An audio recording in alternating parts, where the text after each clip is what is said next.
Good morning Banaras. Hello, हाय, नमस्कार, सुप्रभात। कैसे हैं आप? केम छो? केमाना छो? वेल, आई विश कि आपकी भी लाइफ में ना हैप्पीनेस और प्रॉस्पेरिटी दिन दूनी रात चौगुनी ऐसे ही ग्रो करे जैसे कि आजादी के इन 75 सालों में हमारे भारत देश ने अपना डेवलपमेंट किया है और विकासशील से विकसित बनने के हर प्रयास को पूरी शिद्दत से अंजाम देने की कोशिश कर रहा है। लेकिन क्या ये कोशिश कामयाब होगी? क्योंकि हम चाहे जितनी भी सफलताएं हासिल कर ले बनारस, मजा तो मंजिल तक पहुंचने का तभी हम सेलिब्रेट कर सकेंगे जब हर रास्ता हम एक दूसरे के साथ विदाउट एनी डिस्क्रिमिनेशन, चाहे वो कास्ट, क्रीड्स, रिलीजन या जेंडर बायसनेस से परे होगा।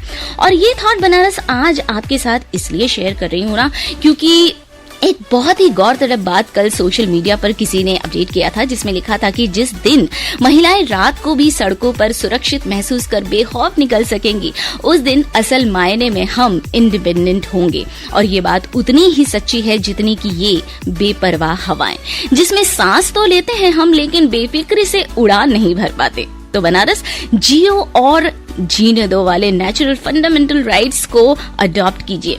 It's 7:46 in the morning. अपनी आंखें खोलिए, नजरिया बदलिए क्योंकि दिन बदल चुका है। हाँ जी, आज बुधवार है, तारीख है 17 अगस्त 2022 और ये बनारसी मीठी आपकी मीठी Kirti is with you in one another exciting episode of good morning Banaras.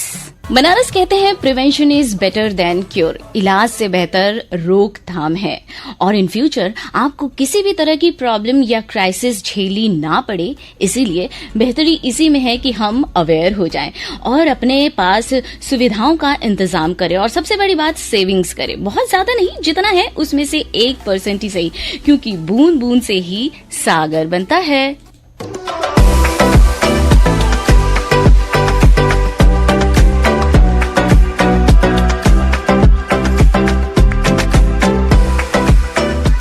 तो बनारस इसी बात पर देश, दुनिया और अपने शहर बनारस की ताजा तरीन खबरों और जानकारियों पर नजर डाले तो आपको बताया बनारस DFPD यानी कि department of food and public distribution, खाद्य और सार्वजनिक वितरण विभाग ने लक्ष्य बनाया है कि 2024 तक भारतीय खाद्य निगम के वेयर हाउस को अत्याधुनिक बनाना है और उत्तर प्रदेश सहित 5 राज्यों में अनाज भंडारण नई टेक्नोलॉजी से लैस होगा ताकि जनता तक चीजें प्रॉपरली पहुंचे बिना किसी कमी के। और उससे भी जरूरी बात, किसानों की मेहनत और अनाज की रंगत को उसकी पूरी की पूरी वैल्यू मिल सके।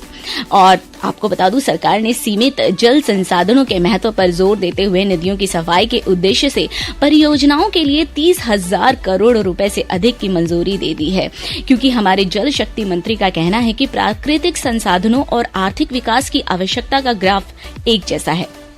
एनवायरमेंटल चुनौतियों का सामना करने के लिए पानी और दूसरे नेचुरल रिसोर्सेस के यूसेजेस प्लान करना होगा। वैसे अगर आपने अभी भी कोविड वैक्सीनेशन को टाल के रखा है तो सावधान हो जाइए, क्योंकि दिल्ली में कोरोना की रफ्तार बढ़ रही है। इन्फेक्शन रेट 20% के करीब पहुंच गया है और विशेषज्ञों का कहना है कि अगर आपने बूस्टर डोज नहीं लिया है तो खतरा ज्यादा है। तो इससे पहले कि कोविड के इस इन्फेक्शन की रफ्तार जिस तरह से बढ़ रही है, बनारस दिल्ली दूर नहीं है, सब जानते हैं। तो फिर आप भी अपने आसपास एहतियाती खुराक के वैक्सीनेशन की स्पीड को बढ़ा दीजिए। फिलहाल कोरोना काल के बाद में बाबा केदारनाथ धाम में तीर्थयात्रियों की संख्या जिस तरह से बढ़ रही है, ये रिपोर्ट सामने आई है कि 2019 का भी रिकॉर्ड टूट गया है और यही वजह है कि बाबा धाम में कारोबार, बाजार और रोजगार को न सिर्फ रफ्तार मिली है बल्कि नया आयाम भी मिला है। इसके साथ ही नए आयाम अब प्राणी उद्यान को भी मिलने वाले हैं, क्योंकि सिंगापुर की तर्ज पर अब हमारे प्रदेश में भी नाइट सफारी डेवलप किया जाएगा, जहां एनिमल्स बाड़े में न रहकर खुले आसमान के नीचे टहलेंगे ताकि टूरिस्ट उन्हें एंजॉय भी कर सके और साथ ही साथ टूरिस्ट को इंटरनेशनल लेवल की सुविधाएं भी मिलेंगी। And the motto is eco tourism को बढ़ावा।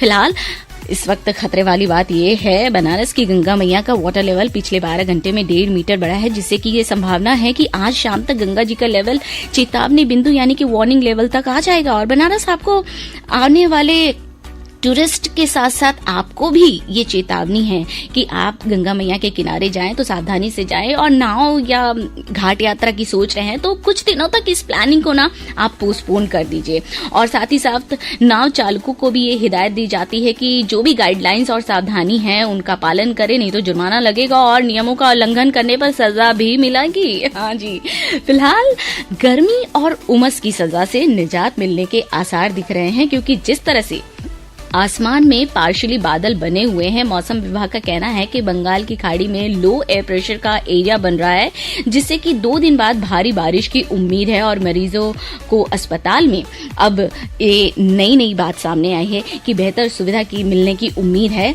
और ये रंग भी लाने वाली है, क्योंकि मंडलीय अस्पताल जिसमें कि जो कि 150 साल पुराने बिल्डिंग्स हैं, उन्हें तोड़ करके 7 मंजिला वेल फर्निश्ड और सभी सुविधाओं से लैस नई बिल्डिंग तैयार की जाएगी, ताकि मरीजों के साथ उनके तीमारदारों को भी सहूलियत मिल सके।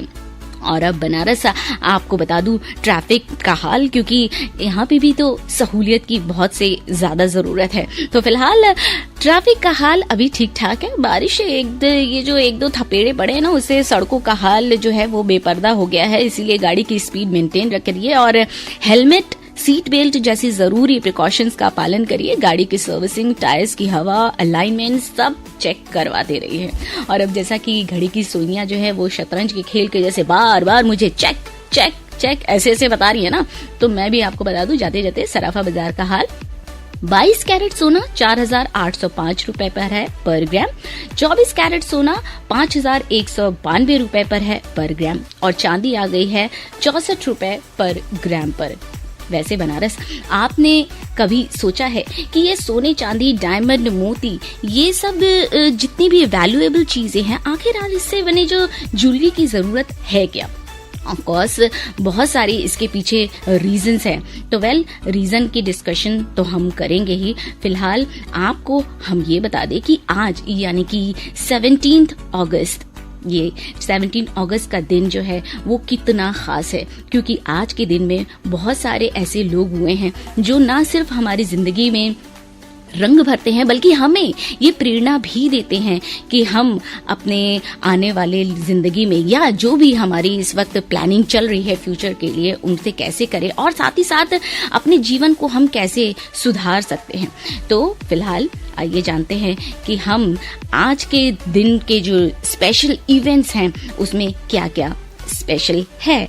तो आपको मैं बता दूं, आज के दिन सचिन पिलगांवकर का जन्मदिन मनाया जाता है, जो कि इंडियन फिल्म के टीवी एक्टर भी हैं और साथ ही साथ डायरेक्टर भी हैं और सिंगर भी हैं और प्रोड्यूसर भी हैं। मतलब इतने सारे क्वालिटीज एक साथ एक ही कलाकार में, तो इनका जो वो क्या कहते हैं ना, सैल्यूट बनता है। और साथ ही साथ हैप्पी बर्थडे भी, क्योंकि इनके साथ साथ इनकी जो वाइफ है उनका भी बर्थडे आज के ही दिन है, तो दोनों हस्बैंड वाइफ को एक साथ बर्थडे विश कर देते हैं।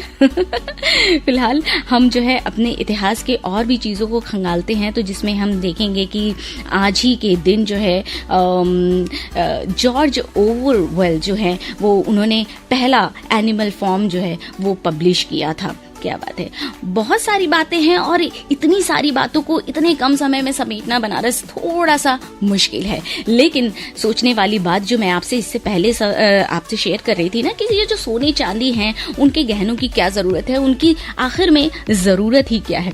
तो मैं बता दूं, इसके पीछे बहुत ज्यादा नहीं लेकिन थोड़ी बहुत जो रीजन है, इनसे जो लर्निंग मिलती है वो जरूर आप जानिए, क्योंकि इन ज्वेलरीज के साथ हमारे संस्कार और व्यवहार भी रिफ्लेक्ट करते हैं। जब आप हाथ में ज्वेलरी पहनते हैं, इट मीन्स दान ही जीवन का सबसे बड़ा पुण्य है।